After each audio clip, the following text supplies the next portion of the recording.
Merci à tous, chers amis. Donc, on est encore une nouvelle année ici pour la catéchèse, Nouveau Testament, bien sûr. Et pour ceux qui étaient avec nous l'année dernière, si vous vous souvenez bien, on a travaillé sur les paraboles euh, et euh, le discours parabolique.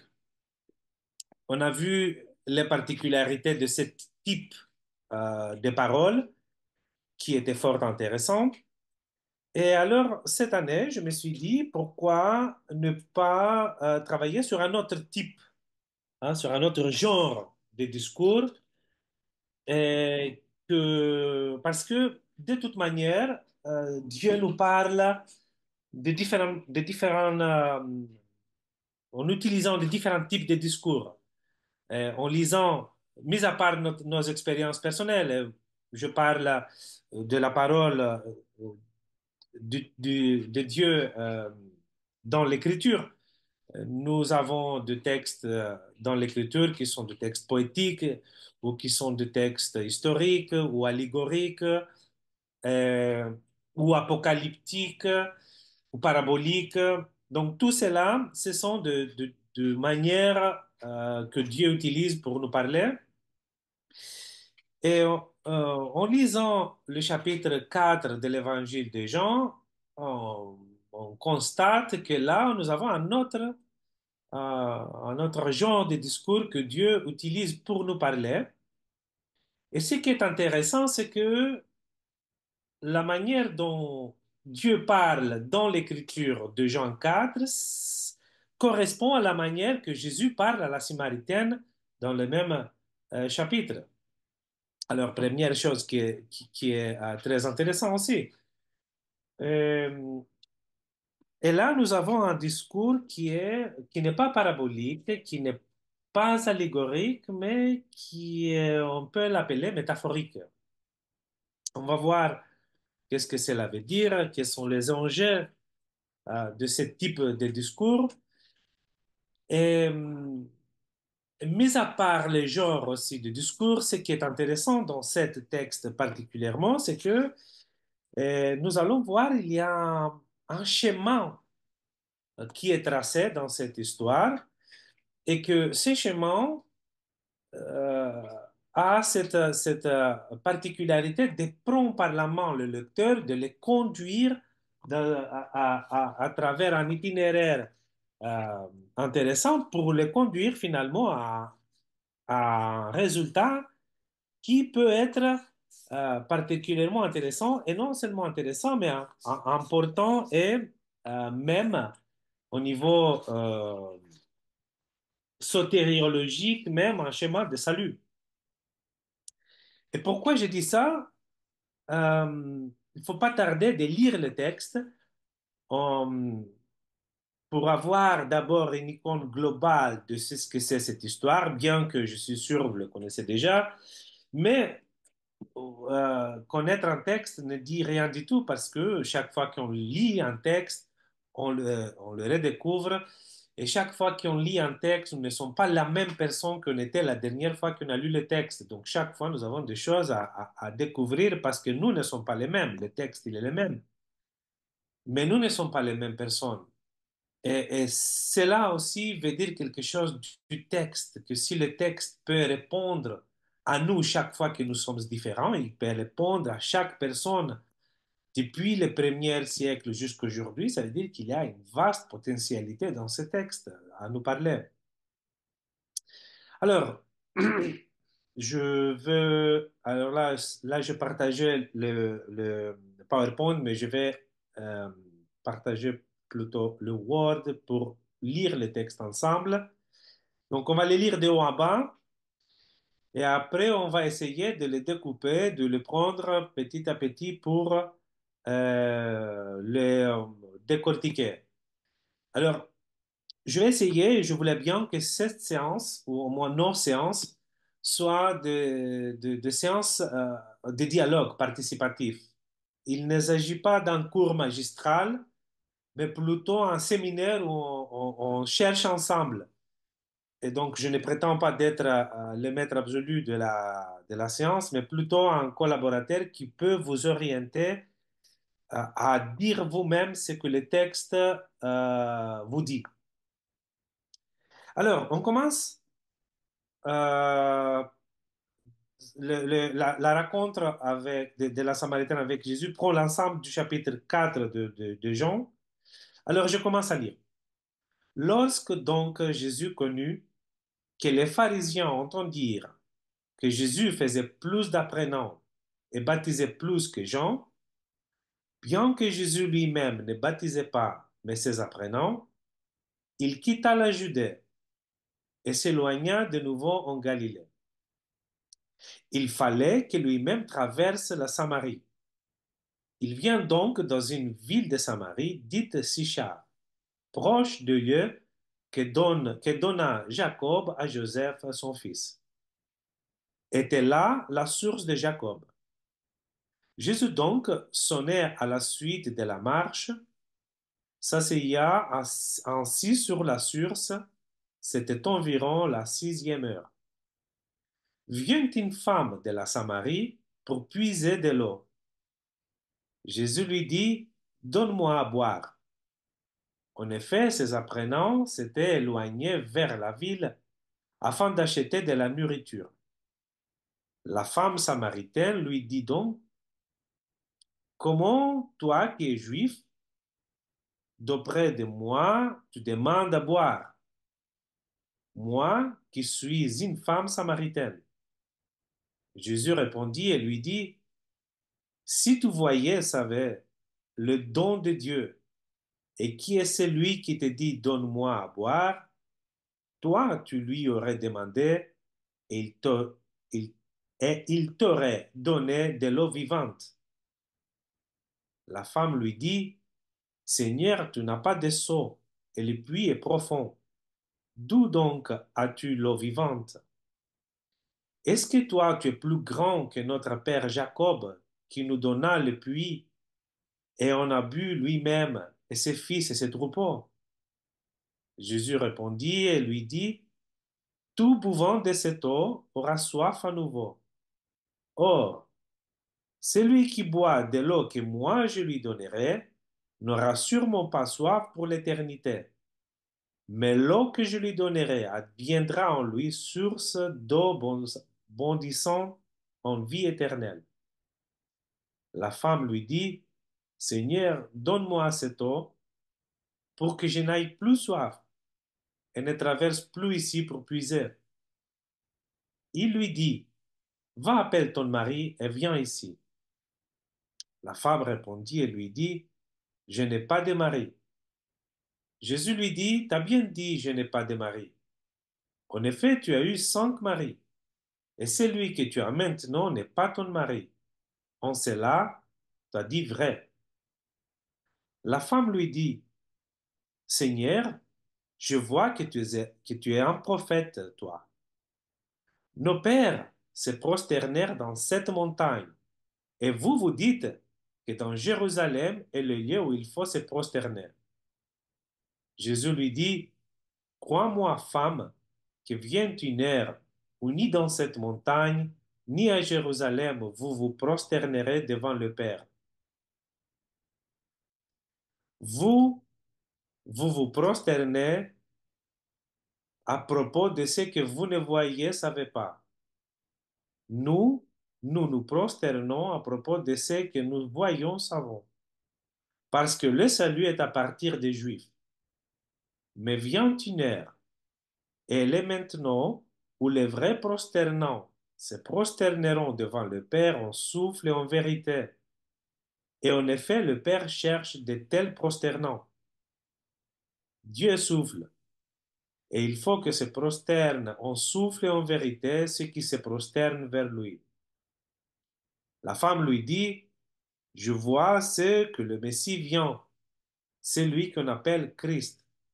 Quand celui-ci viendra, il nous annoncera tout. Jésus lui dit, moi je suis celui qui te parle. Et sur cela vinrent ses apprenants, et ils s'étonnaient parce qu'il parlait avec une femme. Cependant, personne ne dit, que cherches-tu? Ou de quoi parles-tu avec elle? La femme laissa donc sa cruche, elle s'en alla à la ville et dit aux humains, venez, voyez un homme qui m'a dit tout ce que je fais. Celui-ci est-il le Christ? Ils sortirent de la ville et allèrent vers lui. Entre-temps, les apprenants lui demandaient, disant, Rabbi, mange. Celui-ci leur dit, moi j'ai à manger une nourriture que vous ne voyez, savez pas. Les apprenants disaient donc les uns vers les autres, est-ce que quelqu'un lui apporta à manger? Jésus leur dit, ma nourriture est que je fasse la volonté de celui qui m'a envoyé et que j'achève son action. Vous ne dites-vous pas, encore 4 mois et la moisson vient? Voyez, je vous dis, levez vos yeux, regardez les campagnes, parce qu'elles sont blanches pour la moisson. Déjà, les moissonneurs reçoivent un salaire et rassemblent du fruit pour vie éternelle, afin que les semences se réjouissent ensemble avec les moissonnants. En effet, on sait si la parole est vraie, que autre le sément et autre les moissonnants. Moi, je vous ai envoyé moissonner, c'est pourquoi vous n'avez pas peiné. D'autres ont peiné, et vous, dans leur peine, vous êtes arrivés. De cette ville, beaucoup de Samaritains crurent en lui. À cause de la parole de la femme témoignant, il m'a dit tout ce que je fais. Comme donc les Samaritains allèrent vers lui, ils lui demandèrent de demeurer à côté d'eux, et il demeura là 2 jours. Et beaucoup plus crurent à cause de sa parole. Et il disait à la femme, nous ne croyons plus à cause de ta parole. En effet, nous-mêmes nous avons entendu et nous savons que celui-ci est vraiment le sauveur du monde. Vous voyez, ce n'est pas la traduction habituelle. Euh, c'est ma propre traduction. Et bien sûr, il y a bien des raisons pour cela. Déjà, on a discuté la question de traduction l'année dernière. C'est que, à mon avis, il est nécessaire d'avoir une traduction qui est beaucoup plus proche dans le texte d'origine que d'être beaucoup plus belle dans la langue française. Alors, il y a toujours un choix à faire, il y a un jonglage entre beauté et fidélité. Et pour notre travail, je préfère la fidélité. Je vous ai dit que ce texte est très important, très intéressant parce que euh, il fait quelque chose. euh, il, Comme on a dit, il prend par la main le lecteur, il le conduit en faisant un chemin. Alors, le chemin que le texte fait commence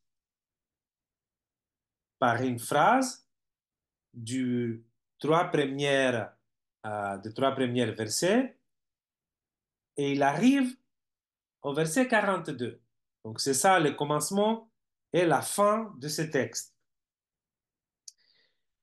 Et donc, je vais répéter le commencement et la fin parce que éventuellement, il y a quelque chose à voir quand on fait la comparaison de ces deux scènes. Le texte commence par la phrase, lorsque donc Jésus connut que les pharisiens entendirent que Jésus faisait plus d'apprenants et baptisait plus que Jean, bien que Jésus lui-même ne baptisait pas, mais ses apprenants, il quitta la Judée et s'éloigna de nouveau en Galilée. Et le texte finit avec la phrase. Et il disait à la femme, nous ne croyons plus à cause de ta parole. En effet, nous-mêmes, nous avons entendu et nous savons que celui-ci est vraiment le sauveur du monde. Alors, en juxtaposant ces deux scènes, la scène de Jésus qui part et les raisons pour lesquelles il part, et la scène des Samaritains qui parlent à la femme samaritaine. Si on compare ces deux scènes, qu'est-ce qu'on peut dire? Qu'est-ce qu'on voit dans la première scène? Qu'est-ce qu'on voit dans la deuxième scène? Qu'est-ce qu'il est commun entre les deux et qu'est-ce qu'il est différent entre les deux scènes? Oui, il y a, je ne sais pas exactement, mais les gens de Judée pensaient à l'époque qu'ils sont les frères juifs. OK. Et les Juifs de Galilée sont des Juifs de deuxième classe. Et les Israélites de Samarie, je pense à l'époque, on regardait les Juifs, les Samariennes comme, je ne sais pas, c'était une femme samarienne, c'était un rien. Ou? OK, Euh, écoutez. euh, Alors, là, maintenant, ça commence à prendre des formes, votre question. d'accord. Il y a un espace, Jésus se trouve dans un espace où il y a quelques caractéristiques. En effet, cet espace a quelques caractéristiques. OK? Historiquement parlant, en effet, en Judée, il y avait les Juifs, entre guillemets, première classe, comme vous l'avez dit. C'est-à-dire, là, il y avait des gens, et c'était le centre euh, fort du judaïsme. OK? Très bien. Et en effet, Samarie, c'était un lieu où, comme nous avons vu en lisant les textes, les Samaritains avec les Juifs, il y avait de fortes différences. On a vu dans les textes. OK? Les uns prosternent sur la montagne, l'autre, ils disent qu'il faut prosterner en Jérusalem.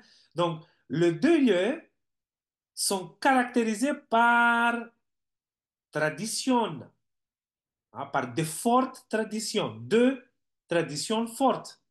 Très bien. C'est ce qui est aussi intéressant que comment prennent forme ces deux types de traditions dans notre texte. On voit quand Jésus il est en Galilée, bah, pardon, quand il est en Judée, les gens pensent d'une certaine manière. Le texte nous dit comment ils pensent. Alors, je reprends remarques qui sont dans le chat. Celui d'Edith qui dit ils deviennent comme autonomes à la fin.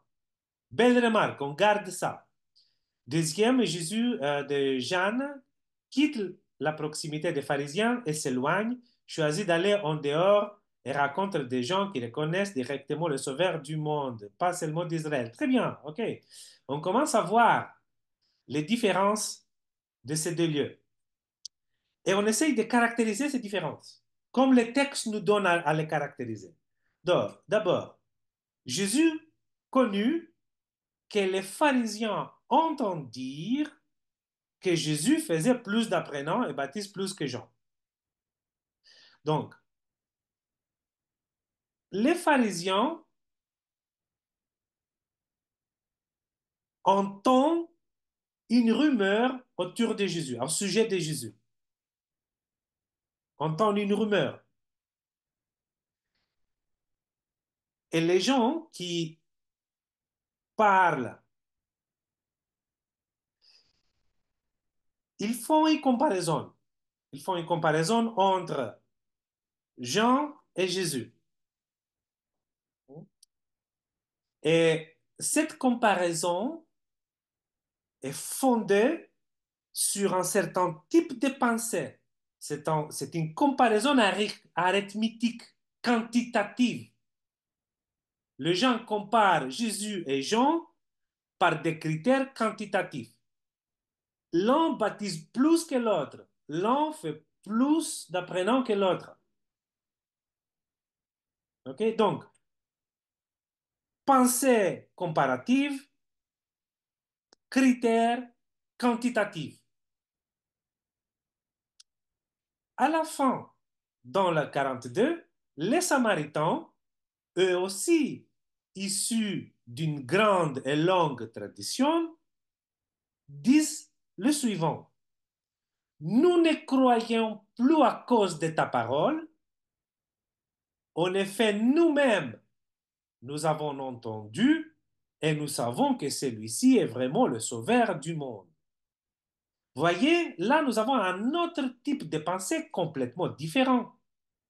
Première chose, les Samaritains ne restent pas seulement sur la rumeur au sujet de Jésus, comme l'ont fait les pharisiens. Ils disent, nous ne croyons plus à cause de ta parole. Initialement, oui, mais plus maintenant. Première chose. Et deuxième chose, ils ne font pas de comparaison. Ils disent, celui-ci est vraiment le sauveur du monde. C'est une affirmation absolue. L'affirmation la plus absolue, si je peux le dire comme ça, possible. Donc, le texte prend le lecteur dans le lieu où la pensée est comparative, la pensée est quantitative, pour le conduire quelque part dans un autre espace où la pensée est absolue et qualitative. Est-ce que vous voyez ça dans ces deux scènes qui sont juxtaposées ici? La grande question maintenant,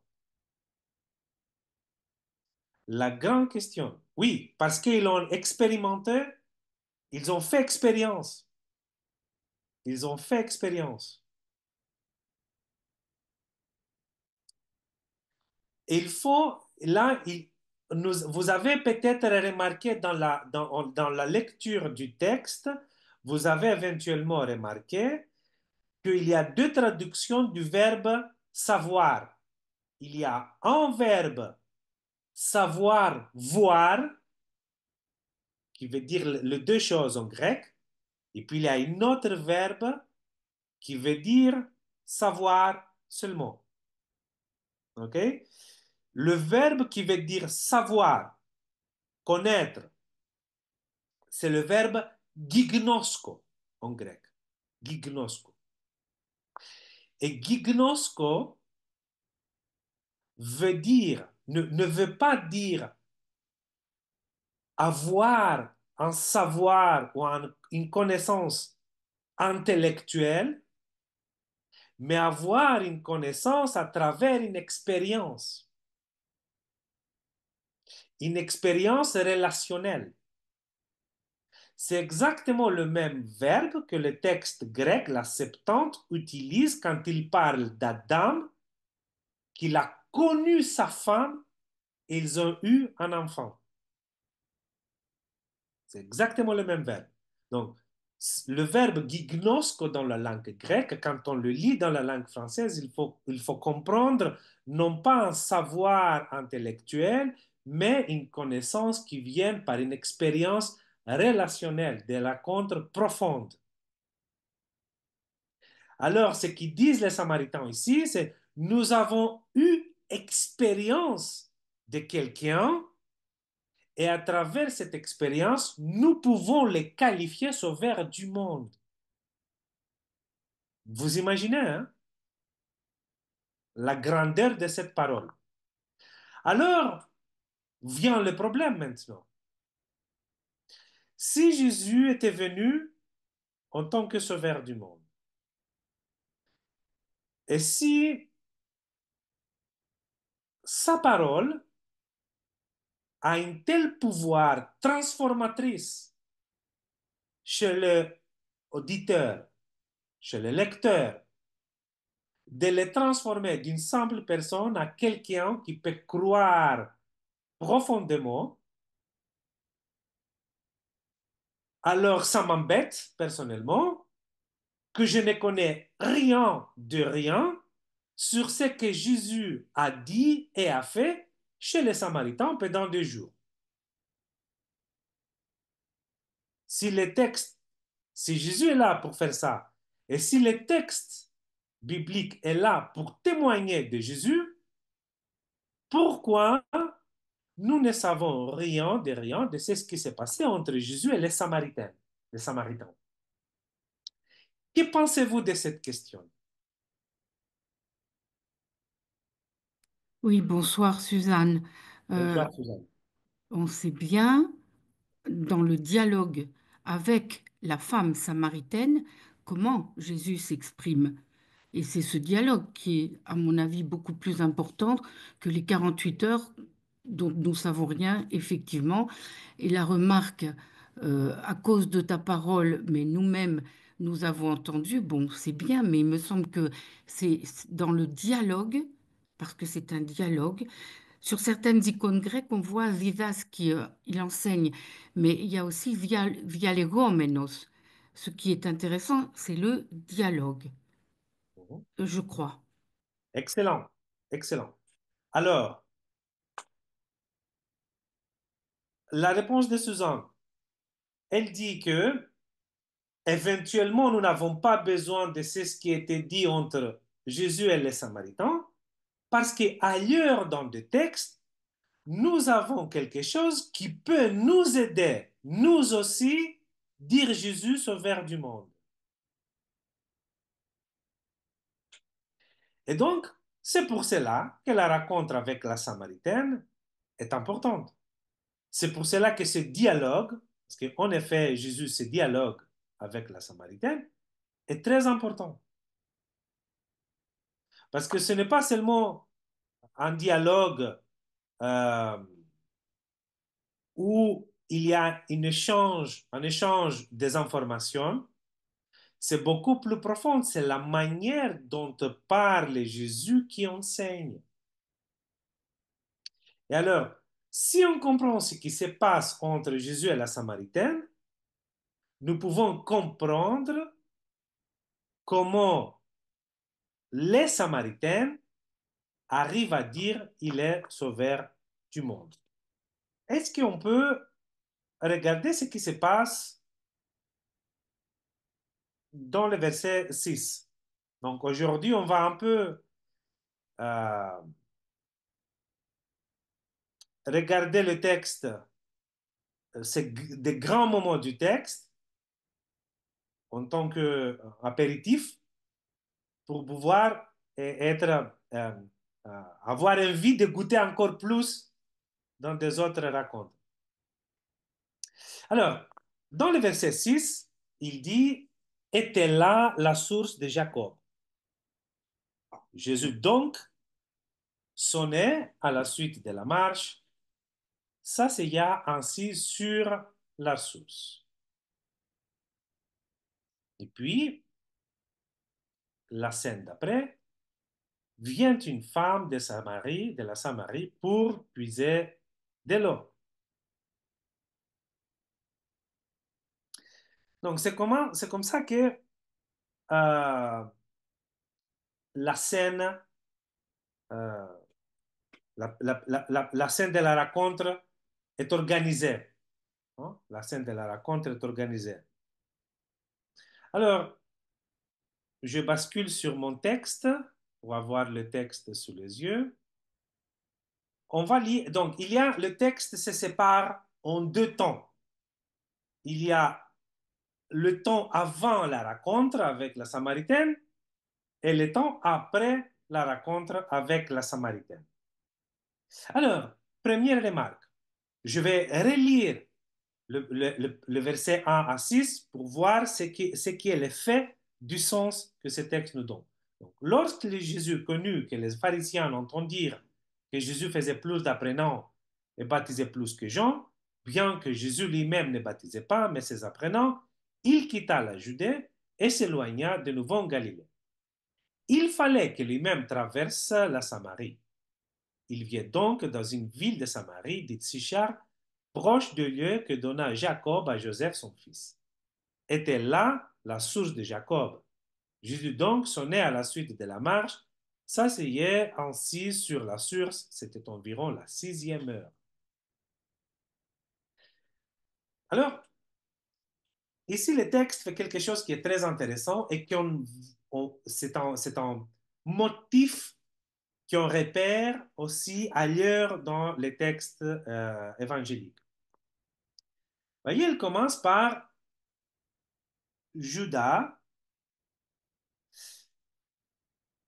On fait image, hein? Judas, et puis il va vers Galilée. de Galilée, Samarie, de l'ensemble de Samarie, une ville de Samarie dite Sichar, proche du lieu que donna Jacob à son fils. Là, il était la source de Jacob.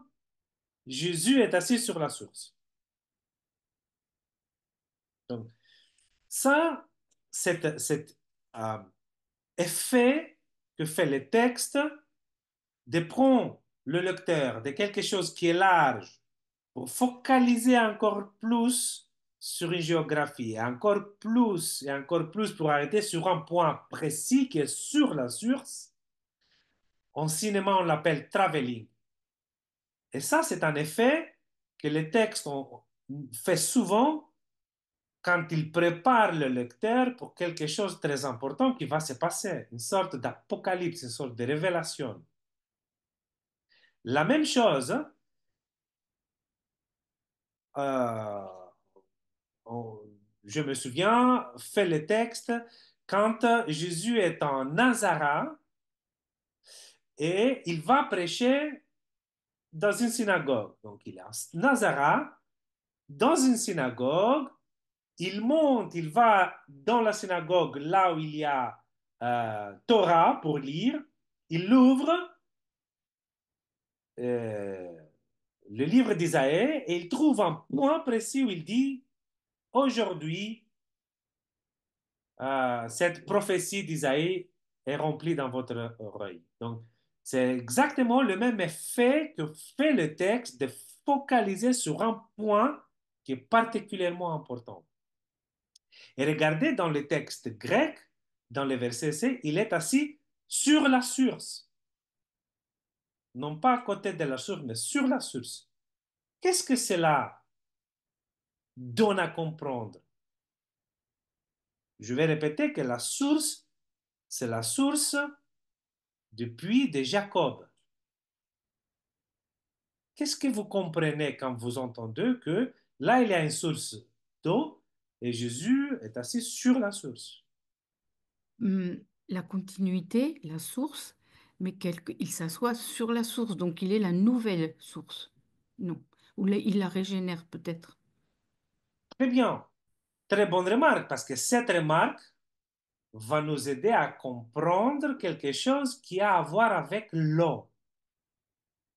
Et rappelez-vous que la femme, en verset 7, elle dit, vient une femme pour puiser de l'eau. Alors, elles viennent sur la source pour puiser de l'eau, et là, il trouve quelqu'un qui lui parle de l'eau. Bien. Alors, cela devient encore plus intéressant. Ici, le texte, en faisant la comparaison entre une compréhension quantitative d'un côté et une compréhension qualitative de l'autre, en focalisant sur un point précis où euh, quelque chose de très intéressant, très important va se passer, le texte nous prépare pour rentrer dans registre, un autre registre de compréhension. Et Jésus lui dit, donne-moi à boire, donne-moi à boire.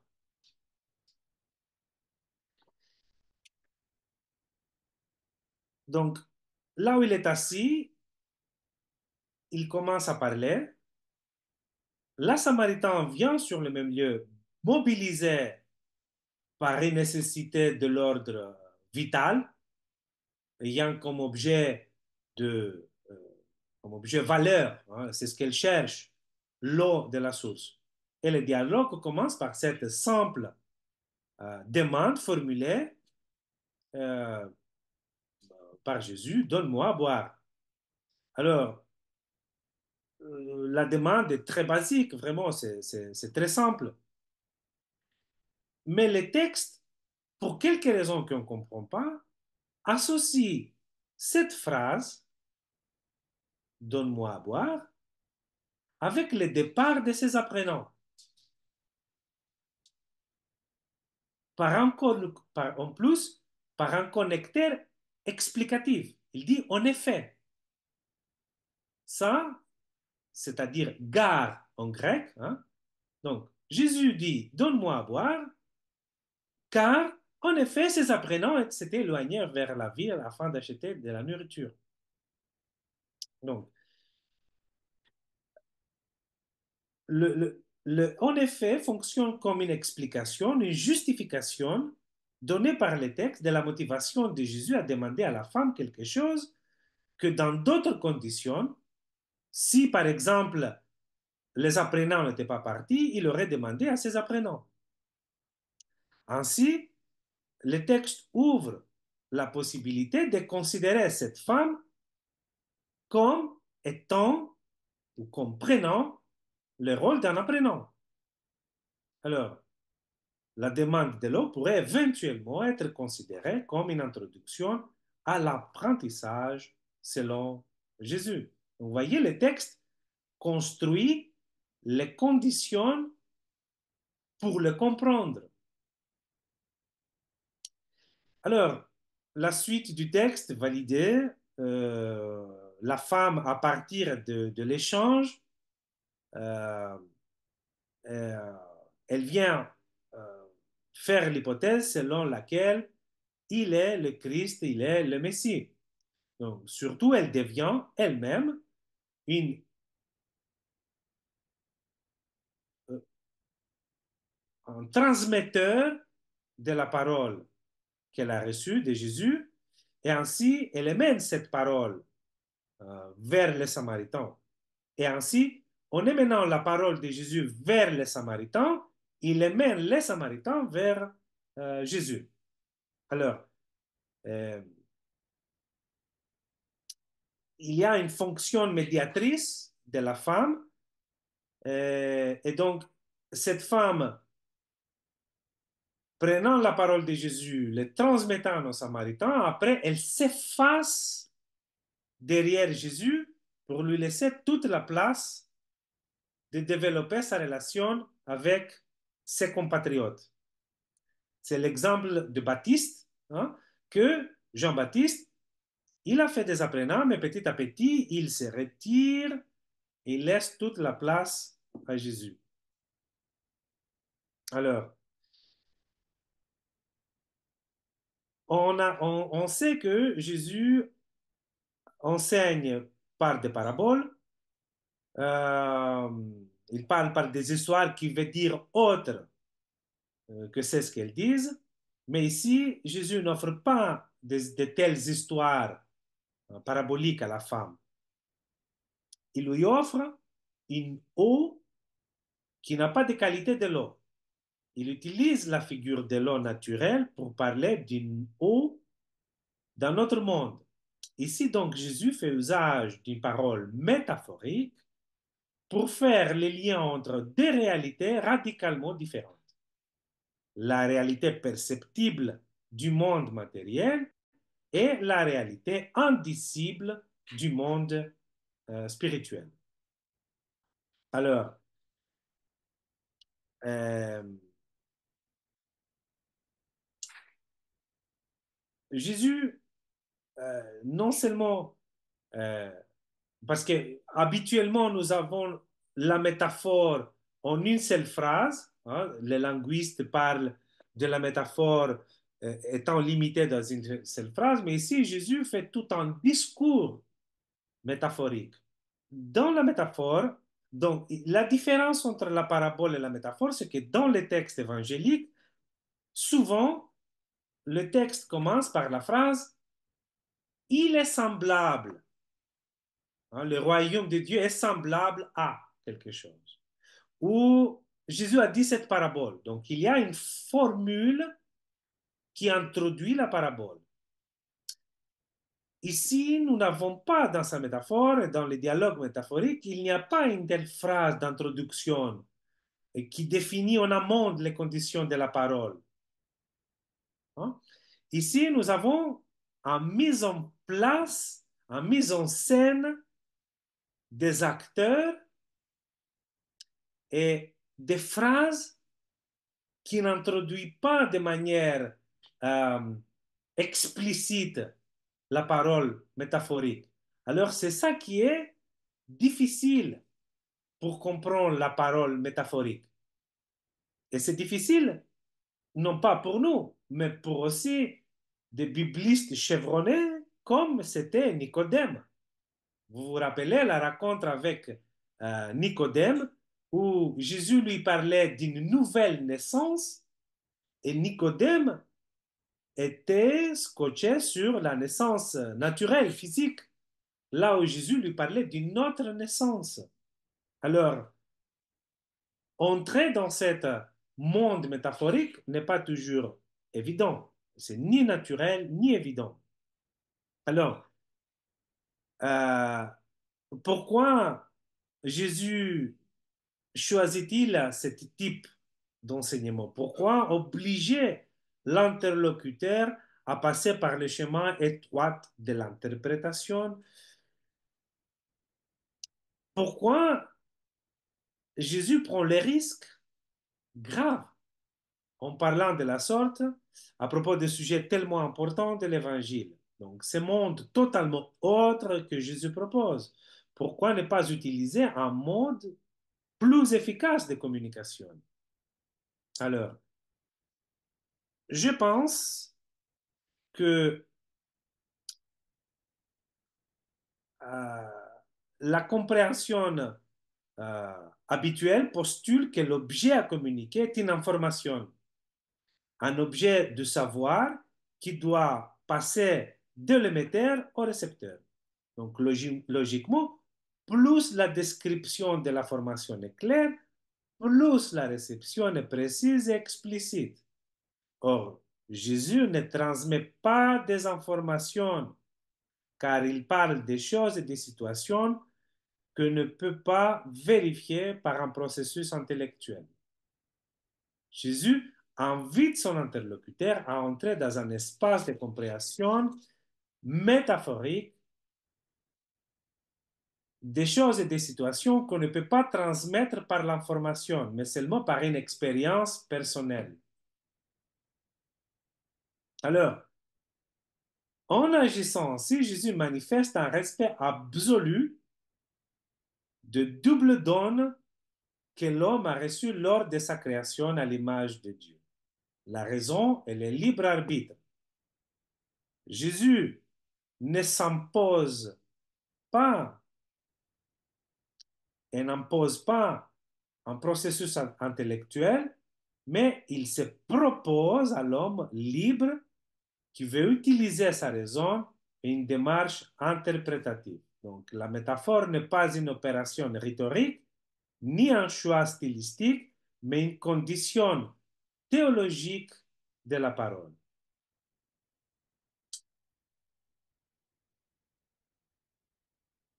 Une telle condition serait éventuellement observée si Jésus construisait son discours par un processus de définition successive qui permettait d'effectuer un passage intellectuel d'une réalité à l'autre. Alors, Jésus n'utilise pas un discours scientifique quand il parle aux autres. Discours scientifique, c'est l'esprit classique grec selon lequel un certain degré de compréhension est important et indispensable afin que l'homme puisse mettre en œuvre une pratique. Et donc, dans le monde moderne, euh, ceci est le résultat d'une illusion cartésienne euh, qui propose de percevoir l'esprit indépendamment du corps. En revanche, Jésus embrasse une approche juive, un bon juif, où la compréhension relève de l'expérience qui la précède. Alors, c'est ce qu'on a dit quand je parlais du verbe gignosko, hein? C'est-à-dire comprendre par expérience et non pas par intellect. Alors, la métaphore porte en soi une expérience incarnée qui exprime des idées et des concepts.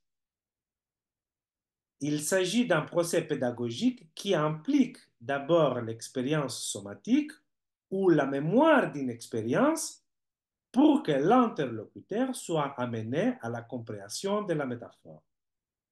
Alors, Jésus ne livre pas des affirmations ou des réponses correctes dont la validité est vérifiée par l'exactitude de la description de la réalité, mais il offre un mode de penser et d'interpréter le monde et prendre du sens à partir de sa fin. Alors, Jésus ne donne pas de définition pour nous donner un capital de connaissances afin de comprendre, mais il nous offre une parole et à l'intérieur de cette parole sont déjà des conditions de sa compréhension. Et sa compréhension, c'est à travers une expérience. Voilà quelques pensées introductives pour entrer dans cet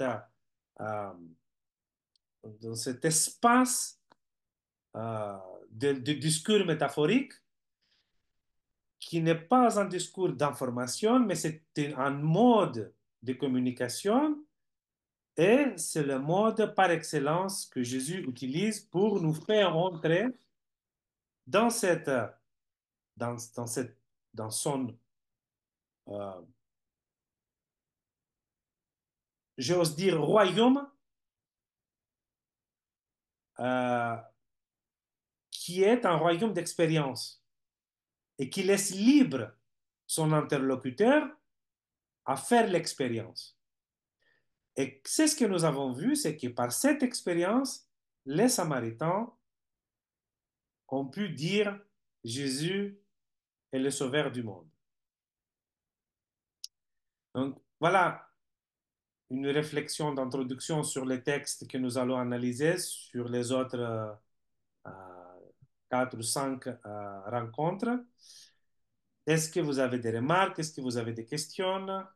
Je me disais que il parlait à cette femme, à la Samaritaine, d'une manière euh, comme quelque chose qui est progressif, c'est-à-dire que pour moi, il vient la chercher là où elle en est par rapport à ce qu'elle peut entendre à un moment précis. Et ça va évoluer à travers le symbole et la vérité de l'eau de la source, du puits, réellement qu'il faut aller puiser avec le bon sens et puis petit à petit jusqu'à une eau céleste.